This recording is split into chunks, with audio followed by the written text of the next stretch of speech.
तो नमस्कार बच्चों, क्या हाल चाल। उम्मीद करता हूं कि सब बढ़िया होगा। आज के इस सेशन में हम लोग बात करने वाले हैं क्लास 10th के साइंस के बारे में। यानी आज हम लोग साइंस शुरू करने वाले हैं क्लास 10th के।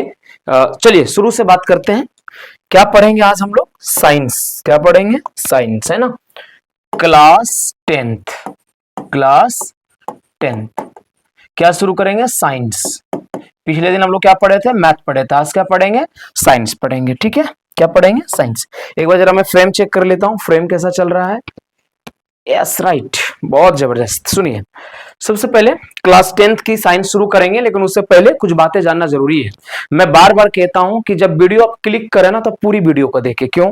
क्योंकि अधूरा ज्ञान जहर समान, यानी आधा अधूरा ज्ञान लेंगे तो वो जहर के समान है। इसलिए देखिए तो पूरा देखिए, अन्यथा बिल्कुल नहीं देखिए। क्योंकि देखो, मैं कोई यहाँ जादू सिखाने तो आया नहीं हूं कि 1 मिनट में कोई इधर से उधर पलट के कोई जादू कर दूंगा और बातें समझ में आ जाएगी। भैया ये पढ़ाई है और पढ़ाई में वक्त देना पड़ता है। आप अपने भविष्य को बनाने के लिए, जीवन को बनाने के लिए, अगर आपके पास 30 मिनट का समय नहीं है तो मैं क्या ही कर सकता हूं आपके लिए। आपके प्रति सहानुभूति है कि आप जीवन में कुछ बेहतर कर जाएंगे, है ना। आइए, जो बच्चे अभी तक जुड़े हुए क्लास में, मैं उम्मीद करता हूं कि आगे भी क्लास में कंटिन्यू रहेंगे और चीजों को सीखेंगे। आज क्या पढ़ा रहा हूं उन चीजों को वो सीखेंगे। देखिए, क्लास 10th में जो साइंस है ना, विज्ञान, साइंस बोले तो विज्ञान। विज्ञान में 3 पुस्तक चलती है। कितने पुस्तक चलती है? 3। कौन कौन चलता है भाई साहब? एक तो चलता है आपके भौतिकी। क्या चलता है? भौतिकी। भौतिकी बोले तो फिजिक्स, भौतिकी बोले तो फिजिक्स, है ना। और दूसरा जो चलता है उसको कहते हैं हम लोग रसायन विज्ञान। क्या कहते हैं? रसायन विज्ञान कहते हैं, राइट। रसायन विज्ञान बोले तो केमिस्ट्री। क्या? केमिस्ट्री। और तीसरा जो होता है वो होता है जीव विज्ञान। जीव विज्ञान, बायोलॉजी। 3 चीज है ना, बायोलॉजी, 3 चीज। यानी क्लास 10th में साइंस में 3 पुस्तक चलते हैं। कौन कौन? एक तो भौतिकी यानी फिजिक्स, रसायन विज्ञान यानी केमिस्ट्री, और जीव विज्ञान यानी बायोलॉजी। तो विज्ञान आज हम लोग शुरू करेंगे। तो विज्ञान में आज क्या पढ़ेंगे हम लोग? विज्ञान में आज हम लोग सबसे पहले शुरुआत करेंगे केमिस्ट्री से, रसायन विज्ञान से। क्यों? क्योंकि ज्यादातर बच्चों का डिमांड रहता है कि सर फिजिक्स तो समझ में आ जाती है लेकिन केमिस्ट्री हमें डिफिकल्ट लगता है। और अरुण सर वही चीज पढ़ाते हैं जो डिफिकल्ट ज्यादा बच्चों को लगता है, मतलब उसे आसान करके पढ़ाएंगे, है ना। तो सबसे पहले आज जो शुरुआत करेंगे हम लोग, क्या शुरुआत करेंगे? रसायन विज्ञान की शुरुआत करेंगे। चलिए, तो सबसे पहले रसायन विज्ञान की आपके पास बुक होनी चाहिए, है ना। रसायन विज्ञान की भारतीय भवन बुक ले सकते हैं या एनसीईआरटी आप रख सकते हैं, है ना। एनसीईआरटी लेंगे तो उसमें फिजिक्स, केमिस्ट्री और बायोलॉजी तीनों बात आप आ जाएंगे, है ना। तो सबसे पहले 10th क्लास के बच्चों के लिए मैं एक बात बताना चाहूंगा कि सबसे पहला चीज आपको ये जानना चाहिए कि भाई ये रसायन विज्ञान क्या चीज होता है ना। क्या जानना चाहिए आपको? रसायन विज्ञान क्या चीज होती है। देखो, वैसे तो हर बैच के बच्चों को मैं बताता हूं कि रसायन विज्ञान जब भी आपसे पूछा जाए ना, कोई भी पूछे कि रसायन विज्ञान क्या है, तो आप उसे एक लाइन में जवाब दीजिए। क्या दीजिए? एक लाइन में जवाब दीजिए उन्हें आप, और वो क्या देंगे? पदार्थों के विज्ञान को रसायन विज्ञान कहते हैं। क्या बोलेंगे एक लाइन में? पदार्थों के विज्ञान को क्या कहते हैं? रसायन विज्ञान कहते हैं। ठीक है, यानी ऐसा रसायन विज्ञान का कोई चैप्टर नहीं है जिसमें पदार्थ के बारे में बात ना की गई हो। या तो सीधे तौर पे बात किया जाएगा या तो थोड़ा घुमा फिरा के बात किया जाएगा, लेकिन बात अल्टीमेटली होता किसका है? पदार्थों का ही होता है। ठीक है बात। अब बात करें अगर क्लास 10th में कि रसायन विज्ञान में कुल कितने चैप्टर है, कौन कौन से चैप्टर कवर करने हैं, तो वो मैं आपको बोर्ड पे समझाता हूं, लेकिन एक बार फ्रेम चेक करता हूं। आपको लगता होगा बीच बीच में कि ये मैं फ्रेम क्यों चेक करता हूं? देखिए, फ्रेम इसलिए चेक करता हूं ताकि कहीं गड़बड़ ना हो जाए ना। गड़बड़ हो जाएगा तो फिर आपको प्रॉपर विजिबल नहीं होगा, दिखेगा नहीं, तो दिक्कत होगा ना। सबसे पहले देखिए, क्लास 10th की अगर मैं बात करूं, क्लास 10th है ना, क्लास 10th की मैं बात करूं, देखिए एक चीज और मैं आपको बता दूं पहले, अगर आप 2026 में एग्जाम देना चाहते हैं, कब? 2026 में आप एग्जाम देने वाले विद्यार्थी में से हैं, तो मैं एक बात आपको बताऊं, आपकी जो टारगेट होनी चाहिए ना, वो होने चाहिए 95% से अधिक नंबर लाने की। और 95% से अधिक नंबर आप तभी ला पाएंगे जब चीजों को बढ़िया से पढ़ेंगे, समझ के पढ़ेंगे। रट के पढ़ेंगे तो कभी भी आप 95% से अधिक नंबर नहीं ला सकते हैं। इतना लाने के लिए आपको एक एक बिंदु, point two the point point चीजों को एक्सप्लेन करके पढ़ना पड़ेगा, हर एक चीज को समझते हुए पढ़ना पड़ेगा, राइट। चलिए क्लास 10th में समझिए कि रसायन विज्ञान में कौन कौन सा चैप्टर है आपका। पहला जो चैप्टर है, इस चैप्टर का नाम है रासायनिक अभिक्रिया एवं समीकरण। क्या नाम है? रासायनिक अभिक्रिया, रासायनिक अभिक्रिया, रासायनिक अभिक्रियाएं एवं समीकरण।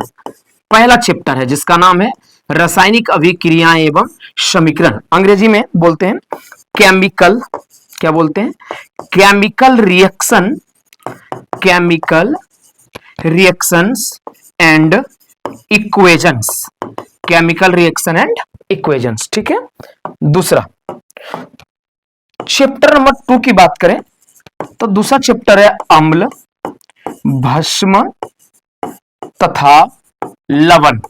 अम्ल, भस्म तथा लवण यानी एसिड, बेस एंड सॉल्ट, ठीक है। यानी दूसरा चैप्टर कौन सा है? अम्ल, भस्म तथा लवण, ठीक है। एक बार फ्रेम चेक कर लूं पहले, नहीं तो फिर गड़बड़ ना हो जाए। बहुत बढ़िया, बहुत सुंदर फ्रेम आ रहा, ठीक है। आइए चैप्टर नंबर 3 की बात करूं तो चैप्टर नंबर 3 है धातु और अधातु। क्या है? धातु एवं अधातु, यानी metal and non metal, metal and non metal, ठीक है। Metal and non metal.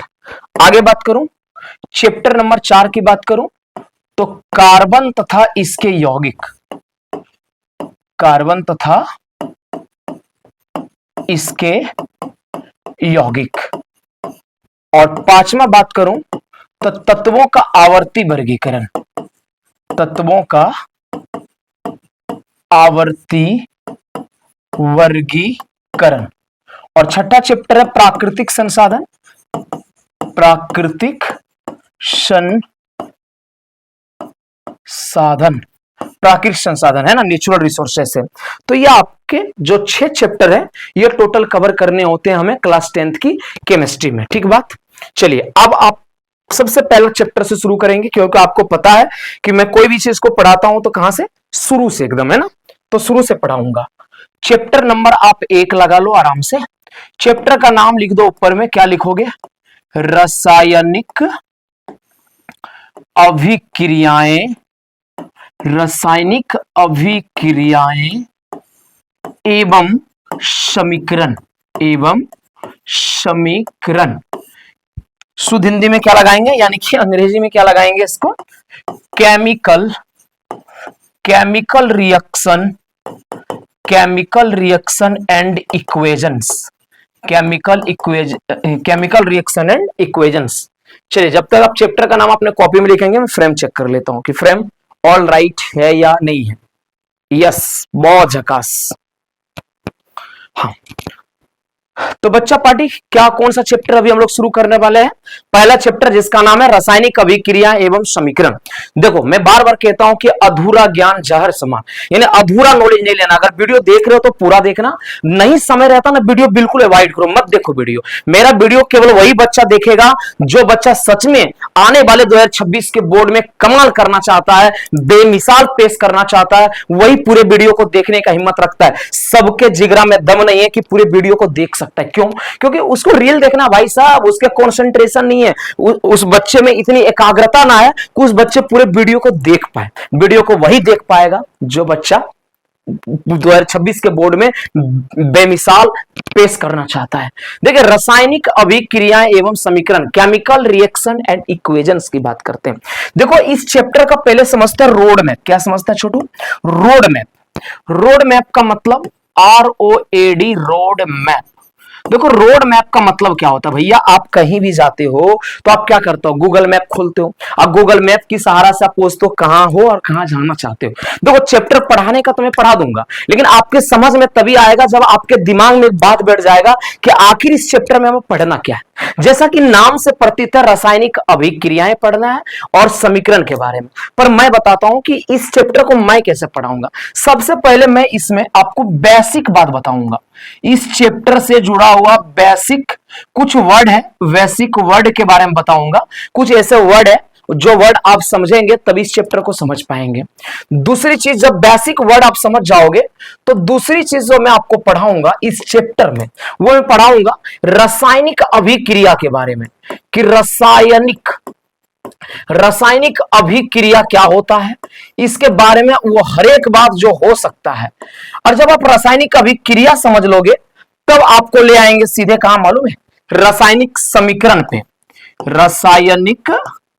रासायनिक समीकरण के बारे में आपको बताऊंगा, और रासायनिक समीकरण में इसके प्रकार भी चलेंगे, रासायनिक समीकरण व प्रकार।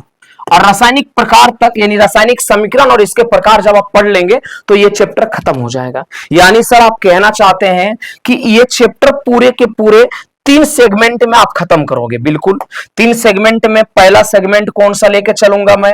पहला सेगमेंट में लेके चलूंगा बेसिक। पहला सेगमेंट में क्या लेके चलूंगा? बेसिक बात में लेके चलूंगा, ठीक है। पहला सेगमेंट में मैं बेसिक चीज लेके चलूंगा, ठीक है। बेसिक। अब बेसिक में क्या क्या आपको पढ़ाएंगे, अभी आप सबसे पहले बेसिक देखोगे। दूसरी चीज जो आप पढ़ने वाले हो दूसरी सेगमेंट में, वो क्या पढ़ने वाले हो? दूसरी सेगमेंट में आप पढ़ने वाले हो रासायनिक अभिक्रिया के बारे में। किसके बारे में? रासायनिक अभिक्रिया के बारे में आप चर्चा करने वाले हो, रासायनिक अभिक्रिया के बारे में। और तीसरी सेगमेंट जो आप देखोगे बच्चों, तीसरा सेगमेंट जो आपको मैं पढ़ाने वाला हूं, इसका सबसे जो इंटरेस्टिंग है, सबसे इंटरेस्टिंग जो तीसरा है, जो कि यहीं से सवाल आपसे पूछा भी जाएगा। कहां से सवाल पूछा जाएगा आपसे? तीसरा सेगमेंट से।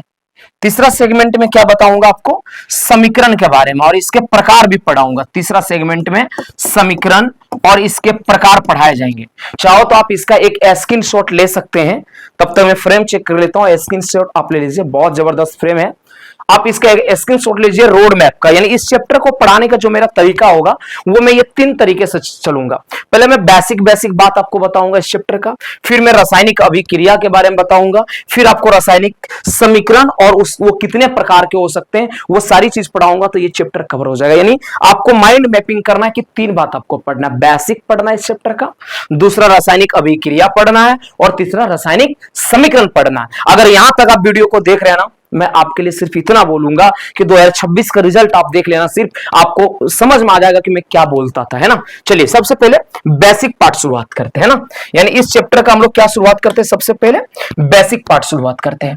देखो एक बात मैं आप लोगों को ये बोलूंगा, हो सकता है कि ये पूरा चैप्टर को 3 पार्ट में शूट करना पड़े। बेसिक पार्ट, रासायनिक अभिक्रिया, रासायनिक समीकरण और प्रकार, हो सकता है 4 पार्ट में शूट करना पड़े। तो बोरियत फील मत करना, चारों के चारों पार्ट देखना है और नोट्स प्रॉपर ढंग से बनाना है। आप कहीं भी पढ़ते हो, कहीं भी ट्यूशन पढ़ते हो, उससे कोई मतलब नहीं है। आप मेरे लेक्चर को देख करके जब नोट्स बनाओगे ना, मैं यकीन के साथ कह सकता हूं एक भी क्वेश्चन परीक्षा में नहीं छूटने वाला है। ध्यान देंगे जरा मैं क्या बता रहा हूं, इधर आप लोग ध्यान दीजिएगा।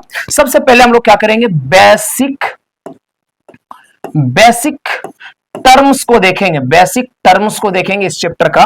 बेसिक टर्म्स क्या क्या बेसिक टर्म्स है? देखो केमिस्ट्री अगर कोई किसी भी क्लास के बच्चे को पढ़ाता हूं तो मैं सबसे पहले बोलता हूं कि बेसिक टर्म के तौर पे ना आप क्या करो, सबसे पहली चीज सीखो आप कि पदार्थ क्या चीज होती है, क्योंकि एक ऐसा ये वर्ड है जो वर्ड अक्सर आपको मिलेंगे ही मिलेंगे। पदार्थ बोले तो अंग्रेजी में बेटर, पदार्थ क्या चीज होता है ये बात आपको मिलेंगे ही मिलेंगे। अगर आप केमिस्ट्री पढ़ रहे हैं तो पदार्थ जो वर्ड है ये आपको दर्शन करेंगे ही करेंगे। पदार्थ क्या? देखिए बहुत आसान बात है। पदार्थ कहलाने के लिए 2 शर्त है मात्र। कितने शर्त है बताइए? 2 शर्त है। शर्त नंबर 1 कहता है कि उसमें द्रव्यमान हो। ओ हेलो ध्यान दें इधर। शर्त नंबर 1 कहता है कि द्रव्यमान हो, माने उसमें मास हो। द्रव्यमान समझता है? वजन। यस, यानी कि पदार्थ कहलाने के लिए पहला जो चीज है वो क्या है? द्रव्यमान हो। और दूसरा चीज कहता है कि वो स्थान घेरे। ये स्थान क्या करे? स्थान वो घेरे, यानी कि दुनिया का ऐसा कोई भी चीज जिसमें 2 चीज है, मतलब द्रव्यमान है और वो स्थान घेरता है, तो उसको पदार्थ कह सकते हैं। यानी कोई भी चीज, यानी कोई भी वस्तु आप कह सकते हो, कोई भी वस्तु क्या कह सकते हो? कोई भी वस्तु जिसका द्रव्यमान हो, जिसका क्या हो? जिसका द्रव्यमान हो और जो स्थान घेरे, जो क्या घेरे? स्थान घेरे, उसे क्या कहेंगे? उसे पदार्थ कहेंगे। उसे क्या कहेंगे? पदार्थ कहते हैं उसे। एकदम लिख करके रख लो, ये परिभाषा आप कहीं भी कह दो, कोई गलत नहीं कह सकता। Anything which have mass and occupied space that is called matter. यानी कोई भी ऐसा चीज जिसका द्रव्यमान है, जो स्थान घेरता है, उसको क्या कहते हैं? पदार्थ कहते हैं। अब पदार्थ को ना द्रव्य भी कहा जाता है, द्रव्य, द्रव्य भी कहा जाता है। ये भी बात लिख कर रख लो, क्या कहा जाता है? द्रव्य भी कहा जाता है। एक बात और आप लोग जान लीजिए, इसका उदाहरण की अगर बात करें, अपने आसपास जो भी चीज देखोगे ना, वो सबका सब पदार्थ ही नजर आएगा। शुरुआत करते मनुष्य से। भले मनुष्य एक सजीव पदार्थ है, लेकिन है तो पदार्थ ही। बात करें पेड़ पौधे की, भले सजीव पदार्थ है, लेकिन है तो पदार्थ ही। बात करें कुर्सी की, बात करें किताब की, बात करें हवा की, कुर्सी, हवा, जिसकी भी बात आप चाहो तो कर लो, ये सारे के सारे आपको क्या नजर आएंगे? सारे के सारे नजर आएंगे आपको क्या? पदार्थ नजर आएंगे। क्यों? क्योंकि इसमें द्रव्यमान है और यह स्थान घेरता है, इसीलिए इसको हम क्या कहते हैं? पदार्थ कहते हैं। एक वर्ड तो हो गया पदार्थ के बारे में। दूसरा ये द्रव्य, याद रखिएगा, द्रव्य कई जगह में मिलता है, तो द्रव्य भी याद रखा कीजिएगा, ठीक है। और अब दूसरी जो बेसिक वर्ड है, वो है भैया आपको परमाणु से दर्शन करना पड़ेगा। किससे? परमाणु। आप केमिस्ट्री पढ़ो और परमाणु आपको ना मिले, मतलब कुछ ऐसा कह रहे हो कि चाय तो पी रहे हैं सर, लेकिन चाय में चायपत्ती नहीं है, माने ऐसा कुछ कह रहे हो। माने जो भूमिका चाय में चायपत्ती की है, वही भूमिका परमाणु है, केमिस्ट्री में रखता है। एक बार मैं फ्रेम चेक करता हूं, तब तक तो स्क्रीनशॉट लेना चाहें तो आप ले सकते हैं। चलिए, जबरदस्त। परमाणु, परमाणु तो मिलना भैया, आप केमिस्ट्री पढ़ोगे तो परमाणु मिलेगा ही मिलेगा। परमाणु क्या होता है? परम जोड़ अणु, यानी किसी भी पदार्थ की जो सबसे सूक्ष्मतम कण है, उसको क्या कहते हैं? परमाणु कहते हैं। याद रखिएगा, पदार्थ के क्या कहेंगे आप? पदार्थ के सबसे सूक्ष्मतम कण को, सबसे सूक्ष्मतम सबसे सूक्ष्मतम कण को क्या कहते हैं? परमाणु कहते हैं। माने पदार्थ के सबसे जो छोटा से छोटा कण होगा ना, उस सबसे छोटा से छोटा कण को क्या कहेंगे? हम परमाणु कहेंगे। ठीक बात। एक वर्ड है जो मिलेगा आपको, अणु। अणु के नाम से मिलेगा। क्या मिलेगा? अणु। ये भी वर्ड आपको कई जगह देखने को मिलेगा, अणु। इसको मोलिकुल्स बोलते हैं अंग्रेजी में। क्या बोलते हैं? मोलिकुल्स। परमाणुओं के समूह को क्या कहते हैं? तो सिंपल सी बात है, परमाणुओं के समूह को क्या कहते हैं? परमाणुओं के समूह को हम कहते हैं अणु कहते हैं। ठीक है, याद रखिएगा, अगर परमाणु की आकृति गोलाकार होती है और एक से अधिक परमाणु अगर मिल जाए ऐसे, तो इस पूरी व्यवस्था को क्या कहते हैं? अणु कहते हैं। परमाणु क्या होता है? देखिए, छोटी सी बात है, किसी भी पदार्थ के जो सबसे छोटे कण होते हैं ना, उस छोटे कण को हम कहते हैं परमाणु। और जब परमाणु, एक से अधिक परमाणु जब आपस में जुड़ जाता है, तो उस बात को हम क्या कहते हैं? अणु। छोटी छोटी बात है, इसका आप चाहे तो स्क्रीनशॉट ले सकते हैं। ये बेसिक टर्म है, ये पदार्थ, परमाणु, अणु, ये सब बेसिक टर्म है। इसके बिना समझे बिना हम अगर चैप्टर को शुरुआत करेंगे, पढ़ेंगे, तो समझ में नहीं आएगा। अब आइए, अब आप चैप्टर की शुरुआत कर सकते हैं। चैप्टर की शुरुआत करके आप सबसे पहले समझ सकते हैं रासायनिक अभिक्रिया के बारे में। क्यों? क्योंकि मैंने रोड मैप में आपको क्या बताया? रोड मैप में मैंने बताया आपको कि भैया दूसरी जो सेगमेंट होगी ना, उस सेगमेंट में आपसे जो बात होगी, वो बात ये होगी रासायनिक अभिक्रिया के बारे में। किसके बारे में? रासायनिक अभिक्रिया के बारे में आपसे बात होएगी। रासायनिक अभिक्रिया के बारे में, केमिकल रिएक्शन, इसी बात को क्या बोलते हैं हम लोग? केमिकल रिएक्शन बोलते हैं। क्या बोलते हैं? केमिकल रिएक्शन बोलते हैं। चलिए, इस बात को हम लोग समझते हैं कि केमिकल रिएक्शन क्या होता है। देखिए, आए दिन दैनिक जीवन में कुछ ना कुछ परिवर्तन होते रहता है, जैसे दूध का फट जाना या दूध से दही का बन जाना, जैसे शरीर में भोजन का पचना, या आर्द्र वायु में आर्द्र वायु में अगर कोई लोहा रखा हुआ है तो उसमें जंग लग जाना। ये सब कुछ ना कुछ परिवर्तन होता है। ये परिवर्तन ऐसे होता है कि अपने मूल मतलब ओरिजिनल वाले पदार्थ से चेंज हो जाता है। जैसे दूध से अगर दही बन गया, तो दूध के जो गुण है, वो गुण पूरी तरह से खत्म हो गया दही बनते बनते। अर्थात मैं ये कहना चाह रहा हूं कि कोई भी रासायनिक अभिक्रिया में क्या होता है, एक पदार्थ से नए पदार्थ का निर्माण हो जाता है। एक या एक से अधिक पदार्थ आपस में मिलता है तो नए पदार्थ का निर्माण होता है। देखिए, रासायनिक अभिक्रिया का परिभाषा भी यही कहता है कि जब कोई पदार्थ अकेले या किसी के साथ मिलकर नए पदार्थों का निर्माण करता है, एकदम बिल्कुल नया पदार्थ होता है, पिछले पुराने वाले पदार्थ से बिल्कुल नए प्रकार की चीज बनता है, तो उसको कहते हैं रासायनिक अभिक्रिया। सपोज करिए, मान के चलिए कि दो पदार्थ हमारे पास है, एक है ए नाम की पदार्थ और एक है हमारे पास बी नाम की पदार्थ। एक है हमारे पास ए नाम की पदार्थ और एक हमारे पास है बी नाम की पदार्थ। ठीक बात। होता क्या है कि ये ए और बी आपस में क्या करता है, ए और बी आपस में ये अभिक्रिया करता है और अभिक्रिया करने के पश्चात एक नया पदार्थ का निर्माण करता है सी का। तो यहां पे हुआ क्या, ए और बी दो पदार्थ था, आपस में संयोग किया, एक नए प्रकार का पदार्थ सी बना। तो इस प्रक्रिया को, ये जो प्रोसेस हुआ कि दो पदार्थ आपस में संयोग किया और एक तीसरा पदार्थ बना, इस प्रोसेस को ही कहते हैं रासायनिक अभिक्रिया। यानी कि इस आधार पर अगर हम देखें तो इसकी परिभाषा होगा कि जब कोई दो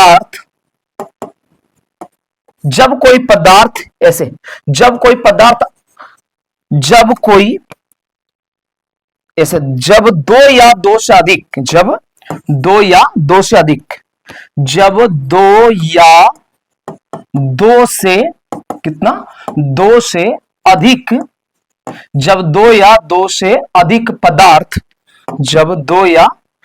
से अधिक पदार्थ आपस में संयोग करके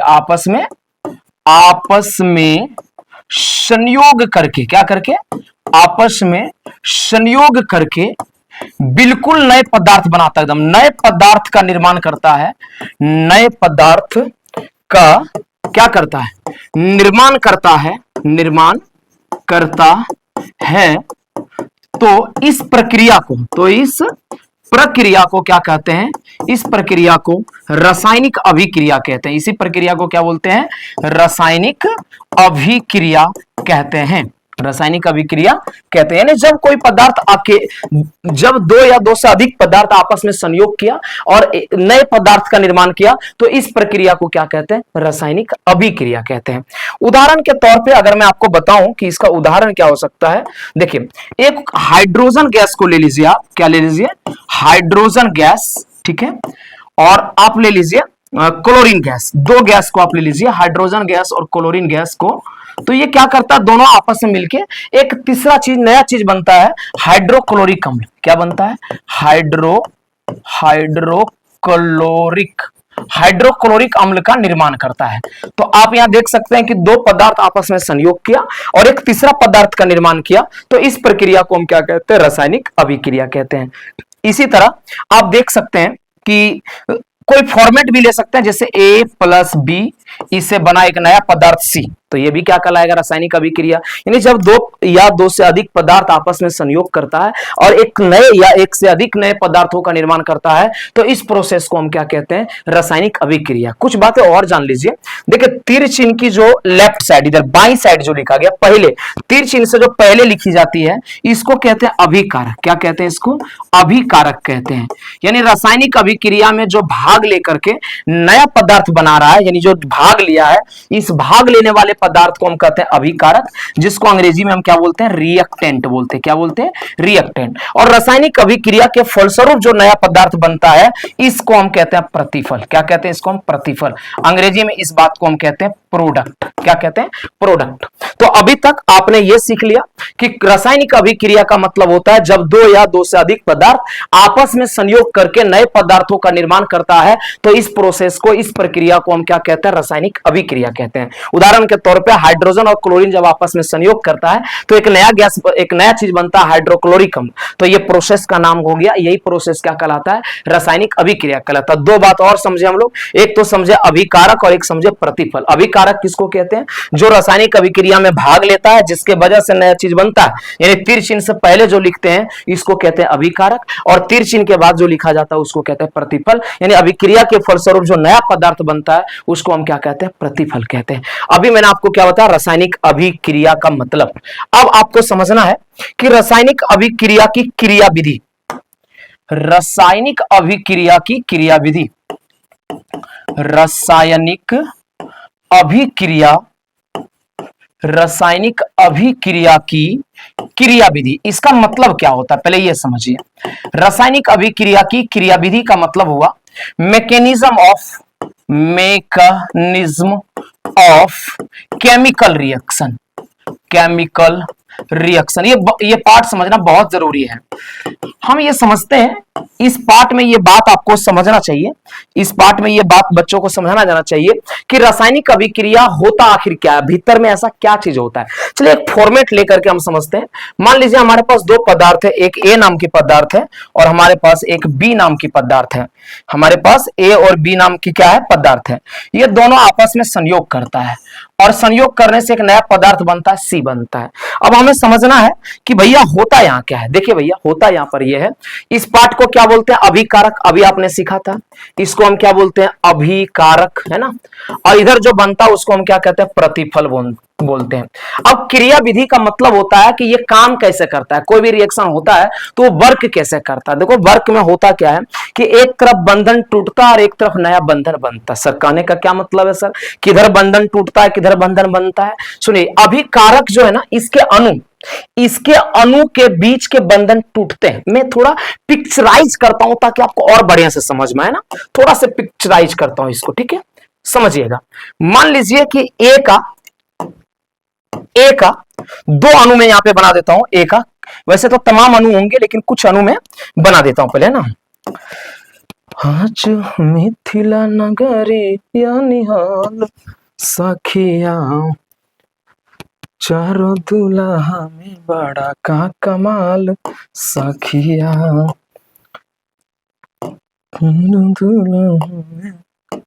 ये अरे रे रे रे रे रे, अच्छा एक मिनट,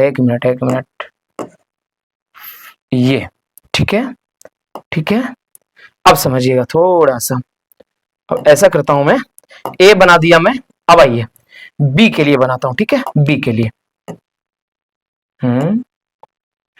चलो ठीक है, अब असली गेम समझ में आएगी, ठीक है।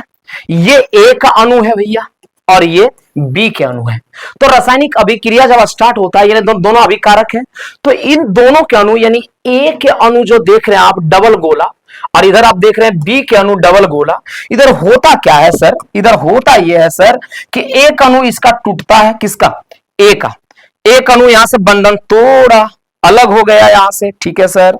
और एक अणु किसका टूटता है सर, एक अणु टूटता है अपना भाई साहब बी का। एक अणु टूट गया यहां पर बी का, ठीक है। एक अणु ए का टूटा, एक अणु किसका टूटा, बी का टूटा, ठीक है। अब एक अणु ए का टूटा और एक अणु बी का टूट गया, बंधन तोड़ा, अभिकारकों के बीच का बंधन टूटा। अब एक अणु टूट के ये क्या बन गया, इसको बोलेंगे परमाणु। एक से अधिक अणु रहता, एक से अधिक परमाणु रहता तो उसको अणु कहते हैं। यहां दो परमाणु था तो इसको हम अणु कह रहे थे, यहां दो परमाणु था तो इसको हम अणु कह रहे थे। ये टूट के एक अलग हो गया तो इसको हम परमाणु कहेंगे, यानी ए का परमाणु है। और यहां ये टूट के अलग हो गया तो ये बी का परमाणु है।